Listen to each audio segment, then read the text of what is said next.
says here you can do that. And it says here. Yep, that's kind of. What do we do? How are you? Let me turn off my phone. Testing? Nope. Nope. Testing? No, it's not on. Not on, not on, not on. Testing, testing, testing. We're gonna have to yell. Nothing.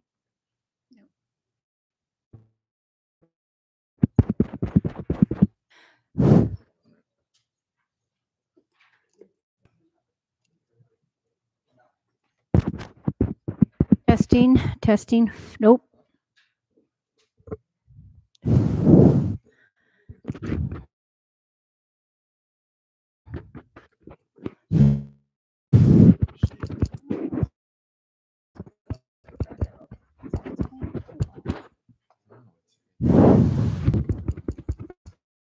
I think they got a new. No, it's not. Is that the winery? No. What's the It's Wednesday? about the, I mean, kind of process as far as At meeting our Patterson's? code, Patterson. As far as meeting our code for the It was a winery that we were. winery folks haven't come back. We did have a work session. I read the I can hear you. No. No. I don't think it's on. Do they sound different? Because the mayor is mentioning that they don't sound very loud, but they're more meant for online recording for the voice. So this is what we got. But I don't. Were they working before? Yeah. I mean, were they louder before? Yeah, I think so. I mean, at least on.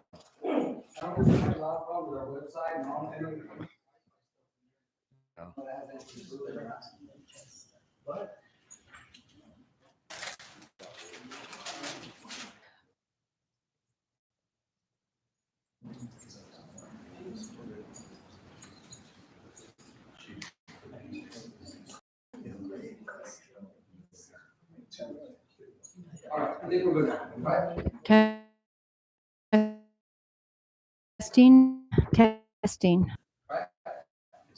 Testing.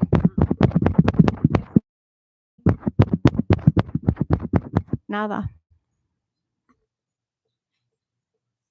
All right. I apologize, but we're just gonna have to speak loud today because we gotta get started. Again, my apology, but I'm sure next time, whatever's wrong, to get it fixed. Okay.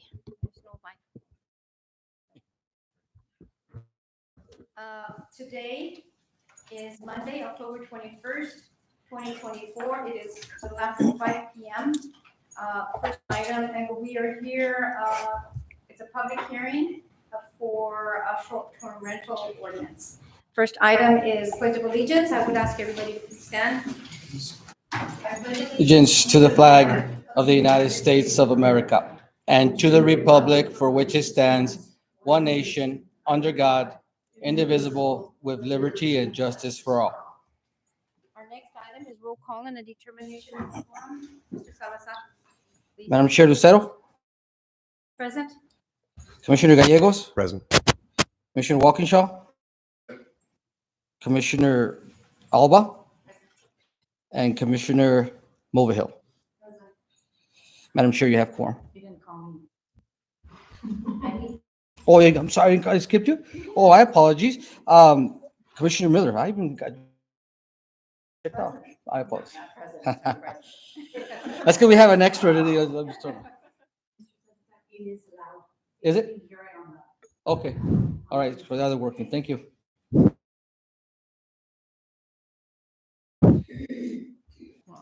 Short-term rental ordinance, a short-term rental ordinance is being proposed for adoption into the municipal code. Ordinance will serve to improve short-term rental regulations on lawn platforms and lodgers tax accountability.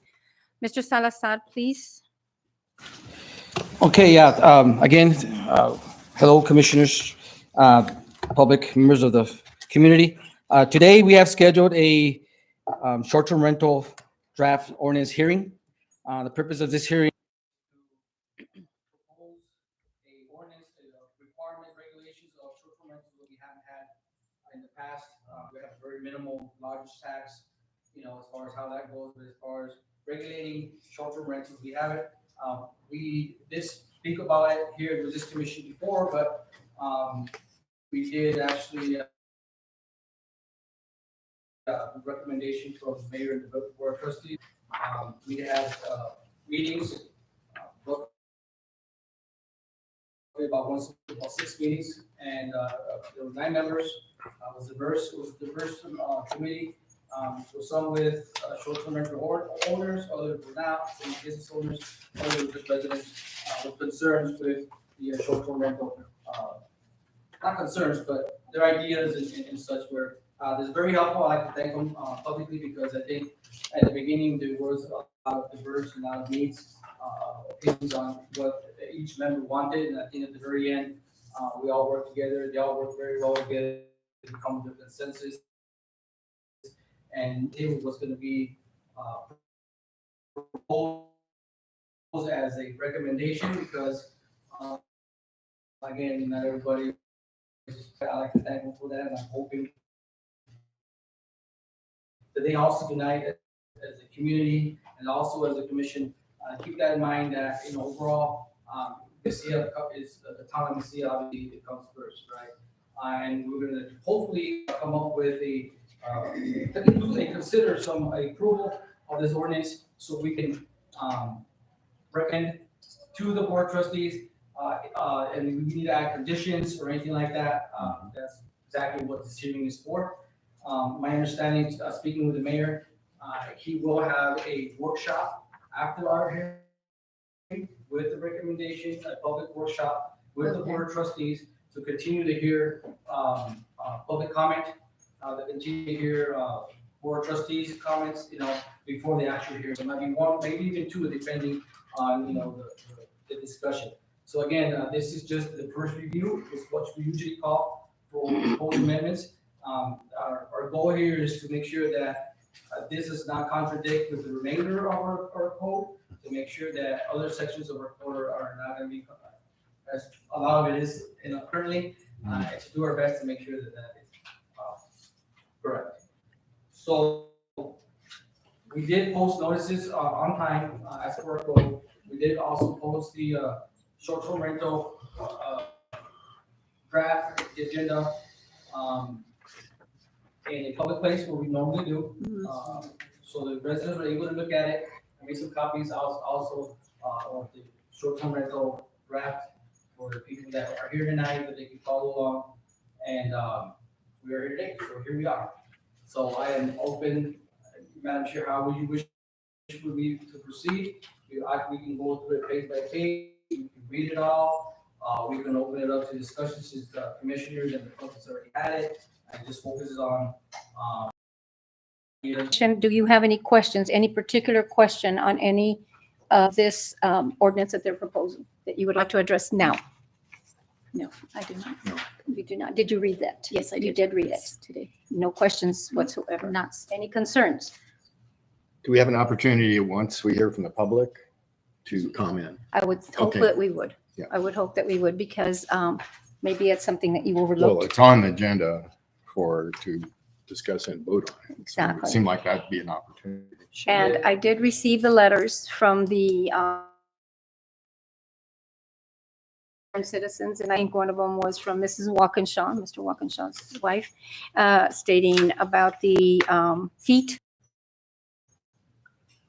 So we don't want to read through this paper. No, I don't want to do page. What I thought. All right, let's ask the public I then. don't think one. The public is welcome to come up to the podium. Please state your name and your public input.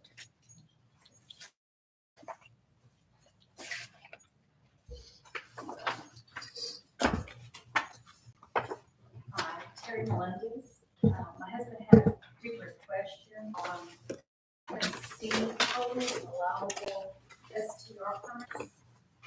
There's a table shortly underneath the number 1. Oh, yes.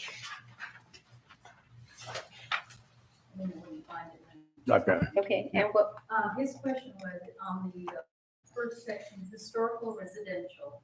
It says 200 feet of it. Mhm. Marker, measured from property line to property line. And does this mean that an STR property cannot be located within 200 feet of a historical residential home? And what does it mean, the 200 feet, for example, from the street, on all sides? Yeah. If we want to get clarification. Okay, thank you.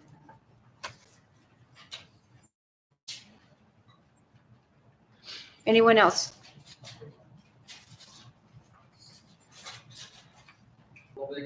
Anybody's gonna speak sworn in? And what I I, was I was wondering if we were gonna do that. Yeah. Yeah, so just stay right there. Anybody that wants to speak, please stand up. We'll get you sworn in. See if you would mention your name at the time of the swearing. Repeat after me. I Haven't been in a meeting in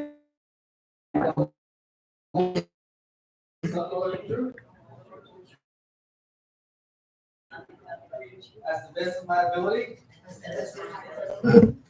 I need to hear your name and your address and phone number. To begin with, I'm going to give all of you, maybe Eddie can help me, a set of what I did and with some other groups. Yes. Nope. Oh.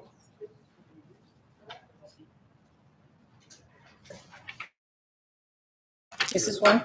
And I apologize, I made 5 and 1 for Eddie, and I apologize for that. But what we did is well, especially me, is when I walk my dog, I stop and I talk to residents and I talk to business owners. So we have a form that was put together just to hand out to people and to get their views on short-term rent. So I thought that this we thought this would be helpful to you all as far as our committee is concerned, to see what people were thinking. And these are residents in Lucia, probably close by residents in Lucia, and then also business owners and Mercado merchants. So I did see Mercado merchants the last couple of weekends, and they were anxious to fill those things up. So that is for your information. I'd also just like to comment a couple of things. Short-term rentals are long-term value to families. Many of us have short-term rentals that we live next door to. And we were able, me personally, we built our home and then we had our little casita that we lived in and we fixed it up so that it could be a short-term rental. I'll just read you one. I have like a lot of comments on my website, but this one states best location. They said in Las Cruces, but it's not. It's in Lucia. The host was exceptionally hospitable and helpful. I love Las Cruces, or Lucia, she's probably trying to say, with its small city vibe, great restaurants, and being near the Oregon Mountains. If you go to Lucia, be sure to go to Dripping Springs Natural Area. The 1.5-mile walk at Dripping Springs is scenic and unforgettable. The VRBO is very close to Lucia Plaza, which is a historical area surrounded by shops and restaurants. So the comments that have been on my website have really talked about the value of these people staying in our short-term rentals. And I have more, but I'm not going to read it. Also, something, and I'm probably other people will comment on this as well.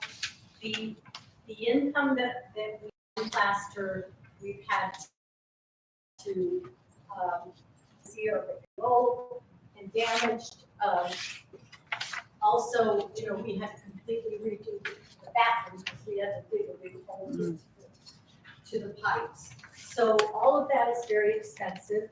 The other thing with VRBO, and those of you that are on Airbnb or VRBO, there are fees, and our family pays $700 a year just to be on VRBO, which is a site that I really value because the people that we get, and I'm sure with Airbnb as well, are well vetted, and they really appreciate what's going on. Plus, I have rules, and all of us have rules in our websites, so they have to follow them as far as parties and leash laws and things like that. Okay. Cultural tourism is really important to Lucia. You'll see that in the comments. They support shopping, they support the Mercado, they support Lucia as a whole with lodgers tax and gross receipts tax. I know that some of the families, they rely on the short-term rentals to be able to keep their homes and not to sell out to other people from other communities. So I just wanted to talk about those parts that I think are important. Okay, at this point, I'm going to be timing, let's say 3-4 minutes, if you don't mind looking at the time, because there's a number of people that want to talk and we're here for an hour. So I need somebody to watch the time. Okay, give them 3 to 4 minutes. Okay, starts with you. Okay, all right.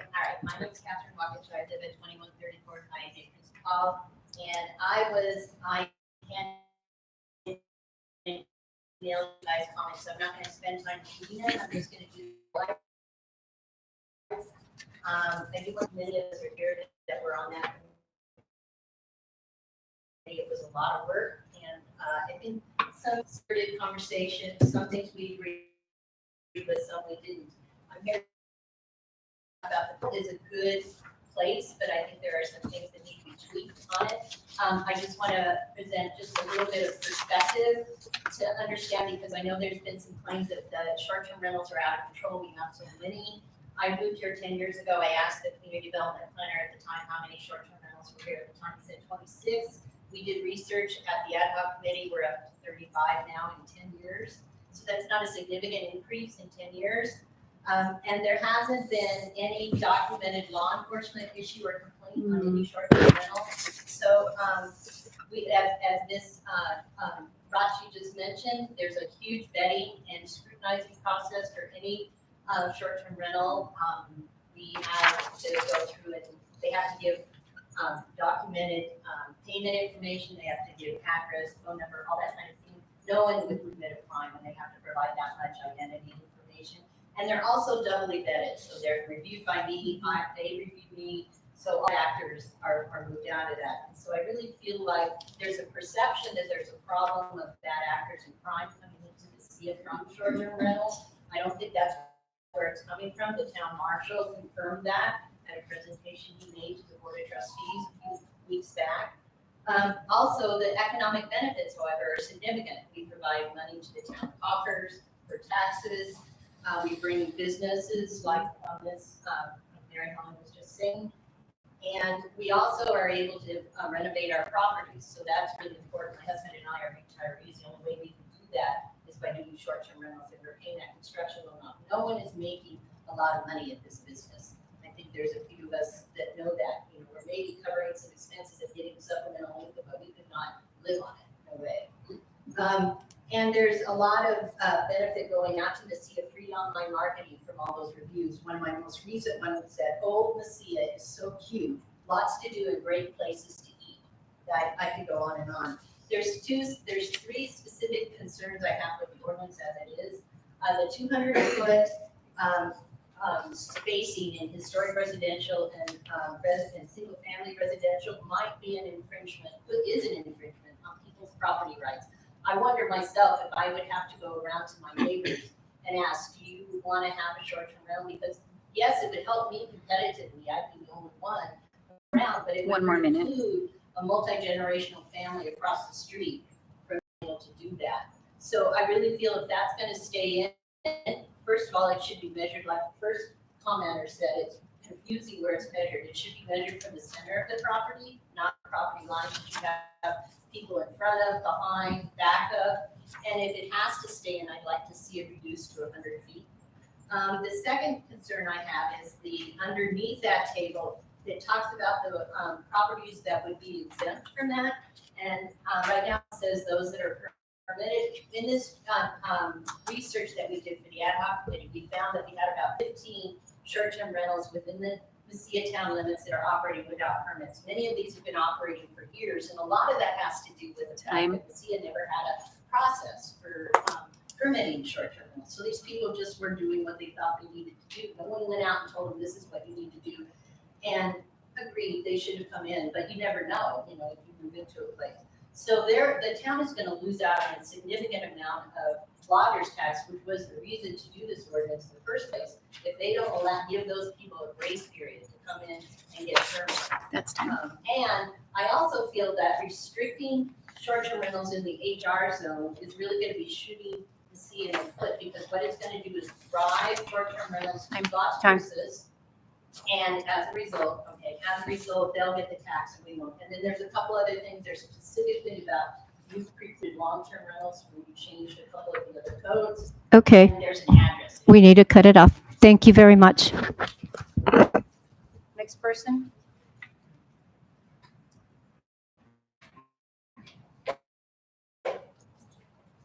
Hello, Commissioners. My name is Craig Lester. Hey, I've been asked to read this to you from Chris Leslie Curtis, President of New Mexico Short-Term Rental Association, a 501c6 trade organization. Dear Commissioners, my name is Chris Leslie Curtis, and I'm President of New Mexico Short-Term Rental Association. I'm writing to make you aware of our organization and to direct you to our newly published economic impact study, which highlights important data that you should be aware of. Visitors to Doña County contributed $21,324,139 in direct spending. Many of these guests reside in short-term rental accommodations. Many of those dollars were spent right in India and in local businesses around the historic plaza. Additionally, short-term rentals in New Mexico generate a significant source of tax revenue, contributing to the financial health of cities and towns across the state, such as Mesilla. In Doña Ana County alone, revenue from gross receipts, lodger's tax, and hospitality tax equal $2,254,846. Please find complete economic impact study on our website at home-newmexico.sta. Additionally, I am writing to express my concerns about the proposed distance requirements for short-term rentals, STRs, in the community of Mesilla. While I understand the desire to regulate STRs to maintain the character of neighborhoods, imposing arbitrary distance restrictions between properties used for STRs undermines fundamental property rights and generation of revenue, which benefits individual owners, their families, and the community at large, as mentioned above. Property owners have the right to use and enjoy their property, including offering it for short-term rentals, as long as it complies with existing permitting, health, and safety regulations. This may not be applicable to other uses of residential property and prevents.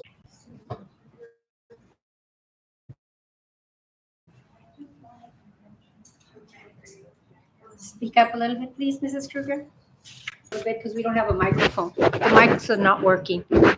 Not working. How's that? Better. One is that the membership of the ad hoc committee was mostly people who either had or intended to have a short-term rental. And necessarily, well, it colored their impressions and information that they gave us. The rest of the book. The other concern that I have is that these folks were making decisions or offering opinions about short-term rentals without full knowledge of the entire code, certain zones prohibited having any kind of rental property that makes money. So you can let out your property, but you can't rent it for money. So you couldn't have a short-term rental. I realize that this would go through a rigorous process of ordinance review. But I think we need to have this kind of heads up now while we're beginning this discussion. Thanks. Thank you, Mrs. Kruger.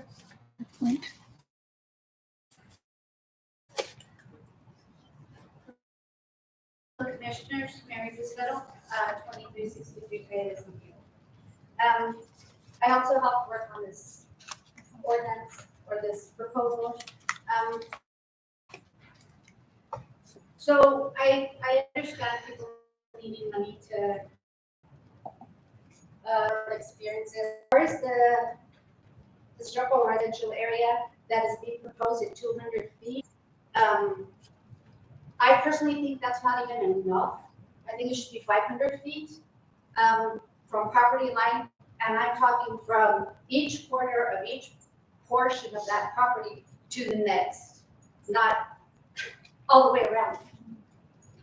Because you are allowing a business to do a business in the residential area, which is, in my opinion, an infringement on our safety and our law. Thank you. Thank you.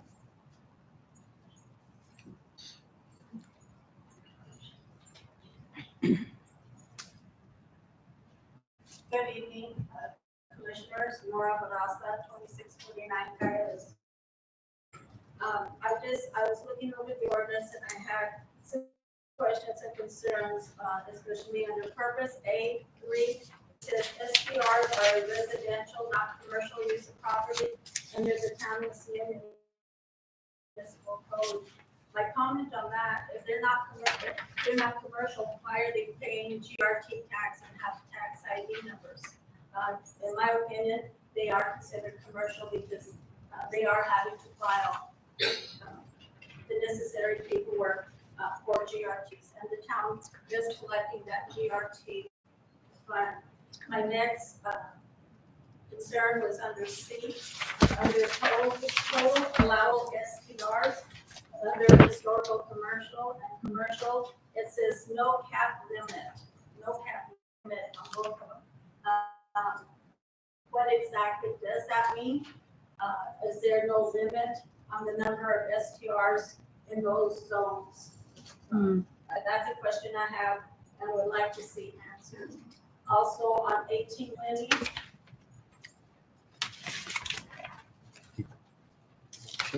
Page 18? No, Oh, 1820, section 1820. 5-6. on 6. It's ordinance 18.20. For 18.20.020 under permitted uses, it says B, a guest house used only as an accessory to the primary single home, single family home, and what is struck out is another or otherwise conducted as a business. So if a guest house is a primary single family, should and not rented stay in there. And that.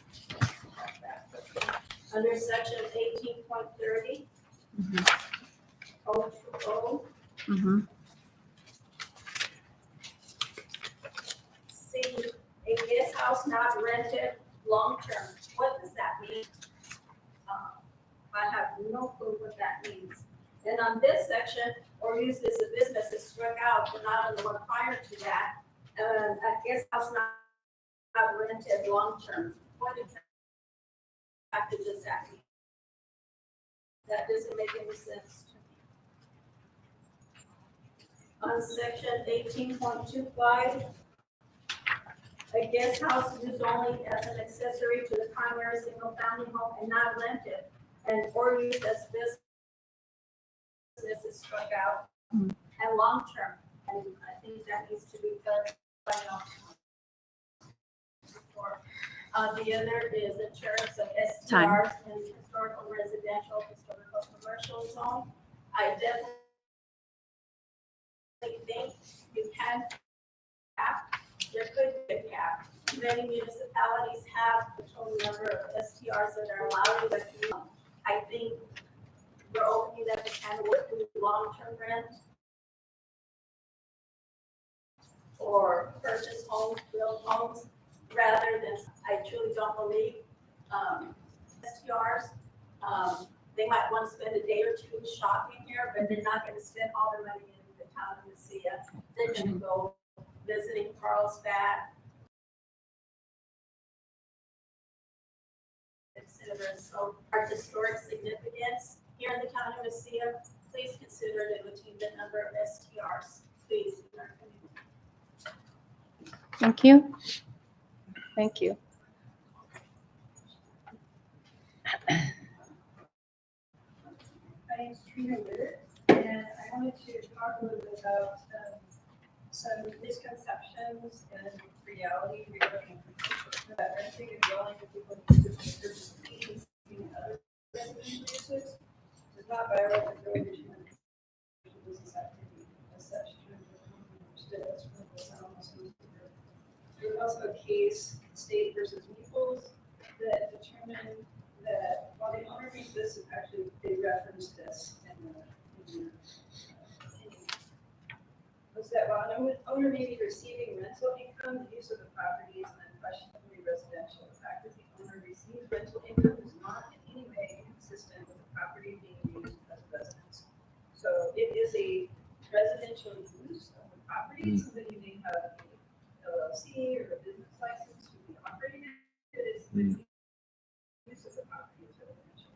So I just wanted to clarify that. Some of the other myths and misconceptions are that they're owned by Airbnb, VRBO, or other booking platforms, and in reality, they're mostly in Mesilla anyway, are primarily Mesilla residents, so they're your neighbors and people in this room, and people that are trying to supplement their income, save a little money to fix up their home.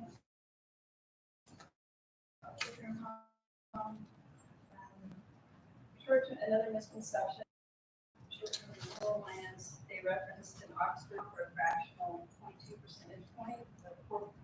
Short-term rental lands, they referenced in Oxford for a fractional 0.2 percentage point, a 4.3% increase in real rent over the course of the last 4 years. So affordable housing, say that renting helps the local homeowners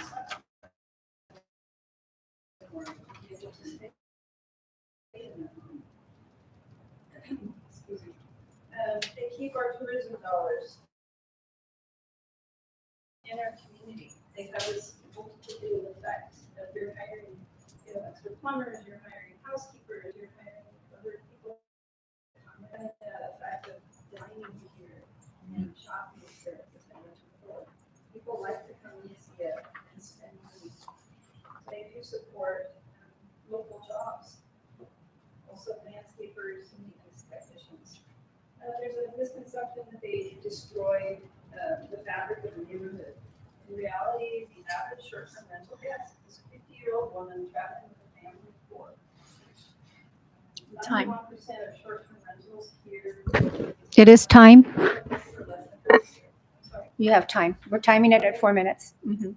I've done it, or- No, you're done with your time unless somebody wants to You can say continue you did about 5%. at 4. Anyone else? Hello, my name is Dasha Oshaba, and I live on Estrada. And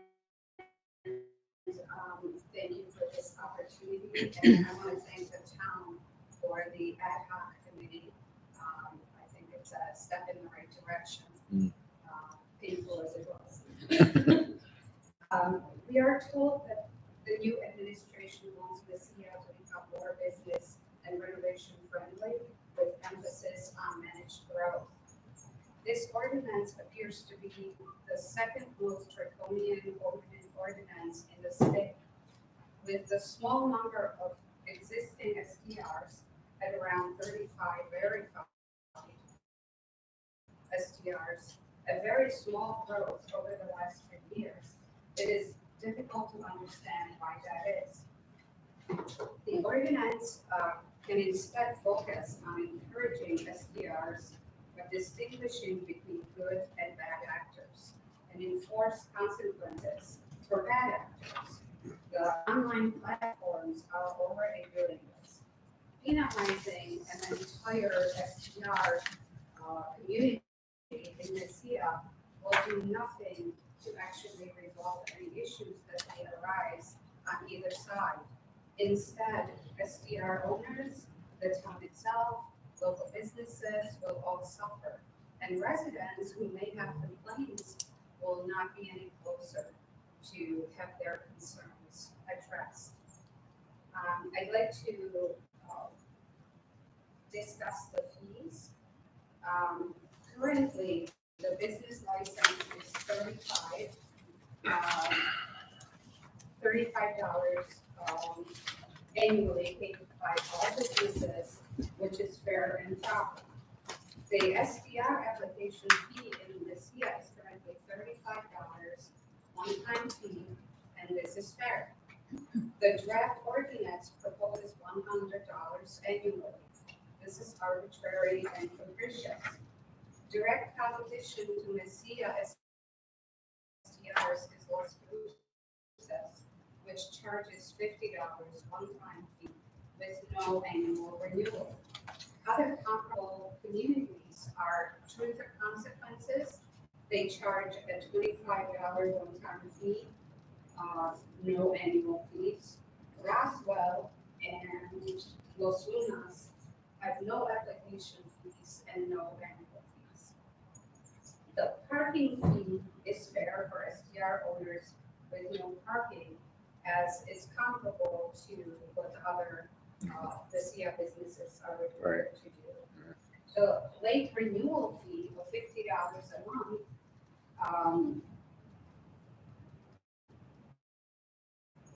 is a little tricky. It depends on if the town has the ability to properly notify and keep a reasonable timeline so that people are aware of this deadline. Otherwise, this could be very unfair and harmful to, let's say, somebody in an emergency situation. The fire inspection fee of $40 every 3 years is not being charged to any other business in town, only SDRs. So again, it seems arbitrary and capricious. The SDR permit information updates for $10 one-time fee.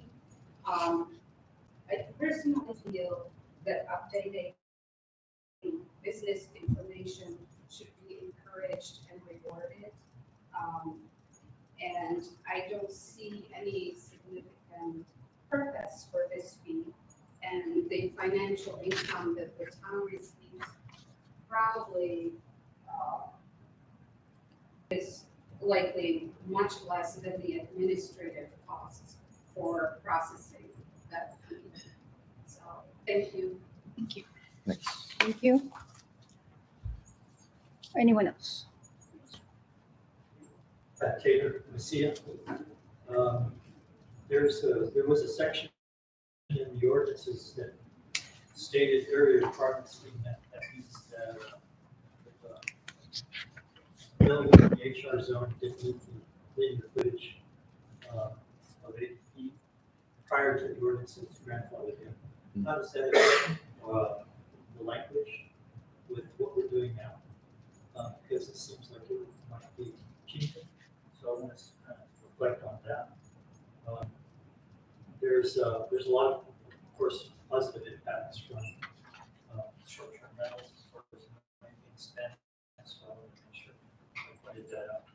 also have an issue with tweakers wandering around, addicted, going place to place. And I want to make sure that it's not being confused with some of the people staying in our short-term rentals, because that's not apples to apples. That's a different, completely different situation that we need to look at and try to figure out how to deal with, and not have some of those impacts reflect badly on people who are just coming here to spend the night. A lot of people, when they're trying to find some additional income with their homes, one of the alternatives is to have a short-term rent. And of course, that takes money. Upgrade your building, whether it's electrical or plumbing. I want to make sure that as people have the opportunity to either preserve their homes or upgrade their utilities, that they're able to do that. Short-term rentals is an avenue to be able to do that. That does comes full circle with the preservation of SIA, which we're all very much interested in. Thank you. And I want to thank the PZHAC committee and of course you all on board of trustees for looking at this and trying to figure out where we need to be with what's fair. In closing, the 200 linear feet is our minimum linear footage for Frontage. street.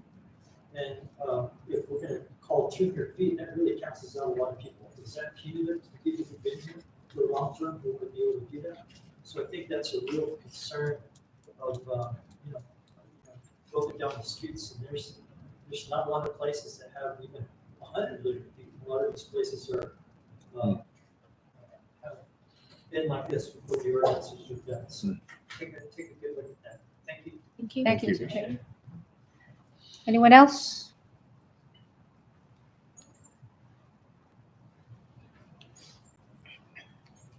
Mike Fitzgerald, and I am a SIA resident.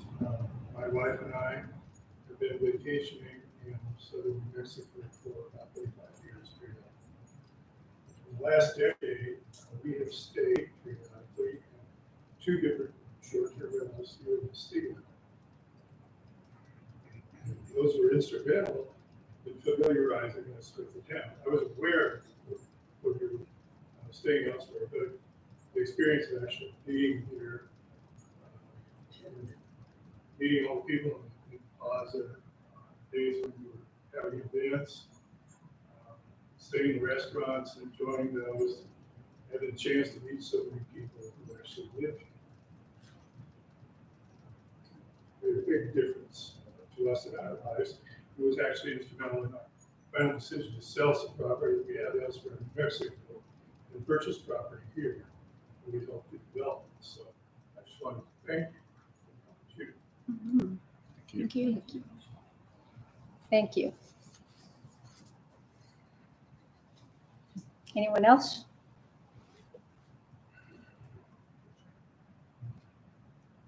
Nothing. Okay. You have a couple of questions. Okay. I am public input. So, Commissioner, Ms. Malvillo. I just have a couple of questions after reading through this. Because of the current ordinances, like for rural farm and rural agriculture, is this going to override that? Or, ordinances that are already there that say that, there's things not permitted?